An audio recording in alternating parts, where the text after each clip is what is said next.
আমি এই হাদিসটির প্রেমে পড়ে গেছি।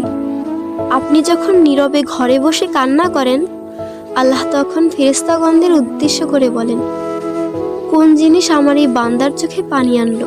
ফেরেশতাগণ বলেন, আপনার বান্দা সুখে নেই, আপনার বান্দা অনেক দিন হাসেনি। এই বলে ফেরেশতাগণ কান্না করতে থাকেন এবং আল্লাহকে বলেন, হে আমার রব, আপনি জানেন আপনার এই বান্দার হৃদয়ে কি রয়েছে, অতএব আপনি তার জন্য সবকিছু সহজ করে দিন। আল্লাহ বলেন, আমার এই বান্দা এমন কিছু জীবন থেকে হারিয়ে ফেলেছে যা সে অধিক ভালোবেসেছিল। অতএব আল্লাহ বলেন, আমি শপথ করছি, আমার বান্দা তার জীবন থেকে যা হারিয়েছে এর চেয়ে উত্তম জিনিস তাকে এনে দেব, যা দেখে দুনিয়া ও আখিরাতের সবাই বিস্মিত হবে। আলহামদুলিল্লাহ।